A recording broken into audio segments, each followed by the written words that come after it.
there's another B word that we want to concern ourselves with, and that is none other than burnout. You know, if you're trying to do anything competitively, this is something that's naturally going to come up here and there.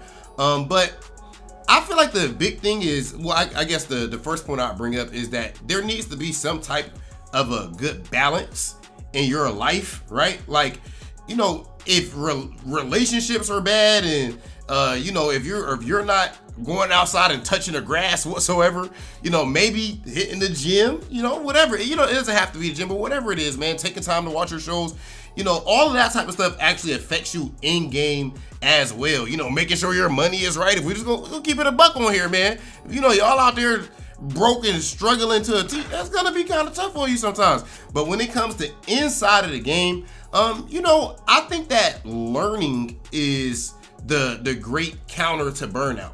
Right? This is something that I heard Daigo bring up before in the past, to make sure that he was learning something new all the time, so that he knows he's progressing instead of not being sure.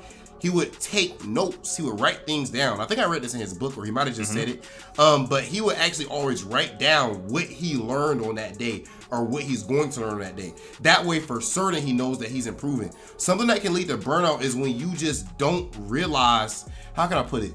Like, you aren't able to, you aren't objectively tracking your progress. There was at some point with NLBC, that's one of the most amazing things throughout this whole quarantine period of the FGC, right? And you know, the world.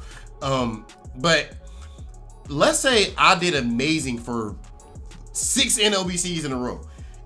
If I do bad for 2 NLBCs after that, I'm probably like, that's 2 weeks. Right. So if I'm not being objective and writing it down, I'm thinking that I'm just doing horrible and not making any progress.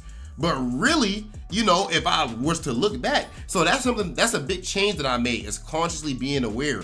And like, let's say learning matchups and stuff, I will write that stuff down, write down matchups, so I know, oh, I learned this matchup today, I learned this matchup today, I learned this matchup, you know, things like that. So, you know, even with the things like CPT, we just saw Mr. Crimson, we're about to see someone here at CPT Australia win.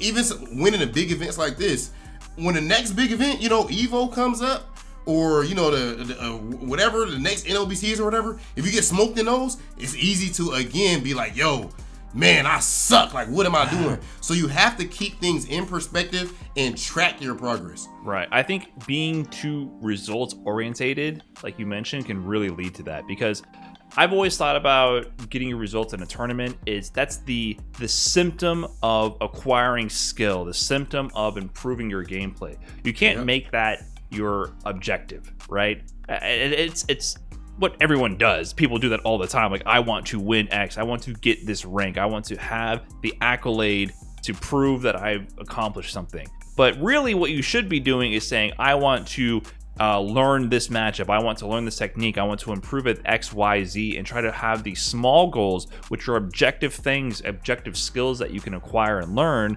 And then the symptom of that, the byproduct of improving your skill, is getting the dubs, right?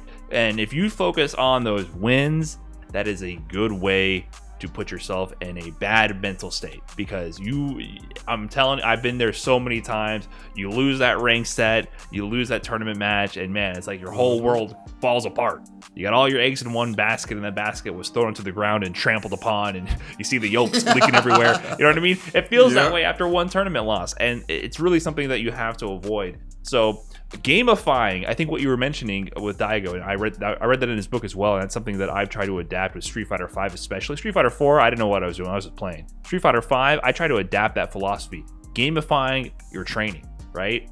Like, and you can do that with, you mentioned the gym, right? I want to look swollen, ripped, whatever. Okay, great. Everyone wants to look good, but you can't just make that your goal, because what about the whole 365 days a year and the minute by minute what you're eating and what you're doing and your lifestyle, right? How are you going to have the stepping stones to achieve any goal?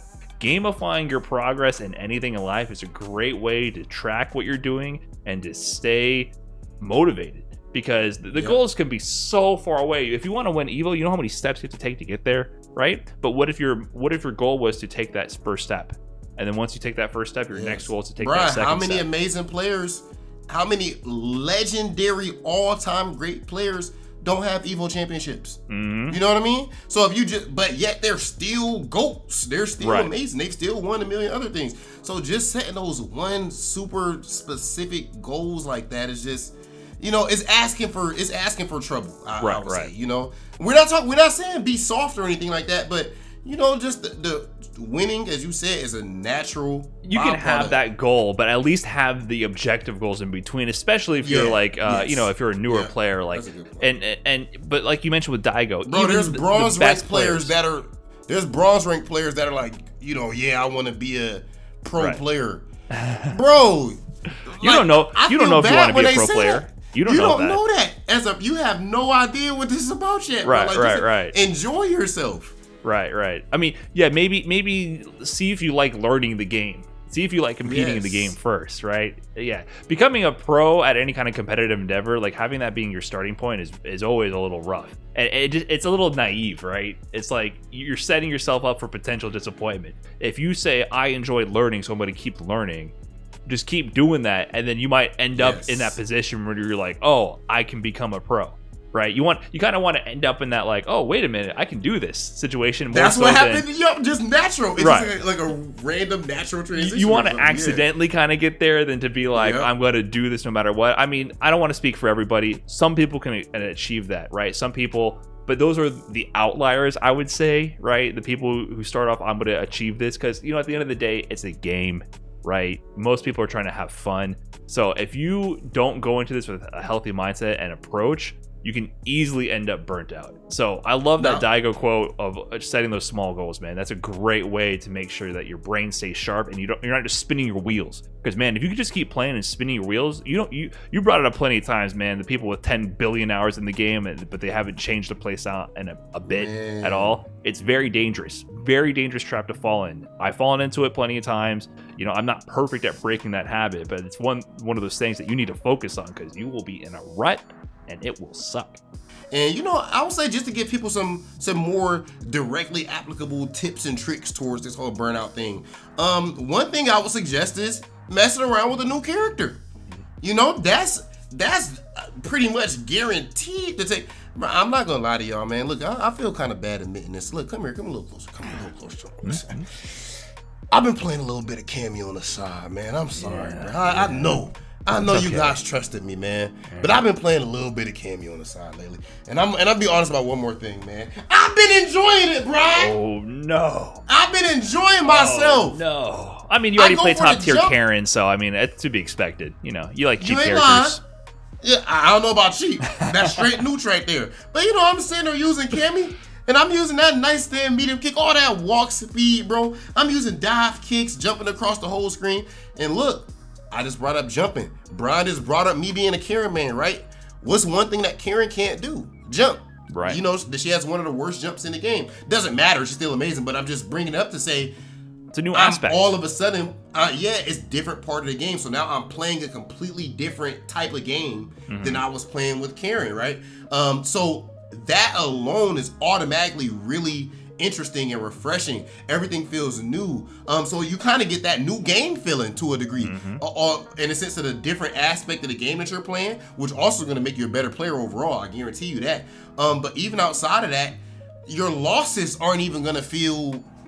You're not even going to care all too much about your losses. You're only going to care about the progress. So having small wins like that in rounds, regardless of the overall outcome, is huge. And you definitely you can tend to lose that with your main character, where you've already acquired all the combos, you know the optimal routes, you know what you should be doing, and then when that doesn't line up with the result that you should be getting, it can be very painful. So finding those new avenues with your current main is important to do, but it does become more and more difficult as time goes on. So yeah, switching to a new character, it doesn't matter if you win or lose. That's the healthy mindset to have. So some people, I don't know, maybe they hop in with a new character and they expect to win right away. You shouldn't. But just landing a new combo, that's a new pathway in your brain that's unlocked. That's the gears of your brain that haven't been turned starting to rotate. You're adding more knowledge, more perspective to the game. And you can use that with your main. Now that you play Cammy more, you can understand the mentality of a Cammy player when they hold up forward and you go, what the hell is this Cammy player thinking? They're just jumping, they're not thinking at all. Well, actually, I bet as you played Cammy, you realize that you actually get anti-aired sometimes or die for your dive kick. So you realize you have to think for it. Okay, maybe not, maybe bad example, but maybe you can realize, hey, I got to be out of this situation. Cammy's gonna hold up forward. Let me get out of here, right? They don't have to think at all. But it gives you that perspective from the other side and helps you just gain more game knowledge, so that you're adding that 0.01% more improvement to your game. And you need to find those ways to do that over time, or else you can feel like you're stagnating, and you can then that's when the burnout really kicks in.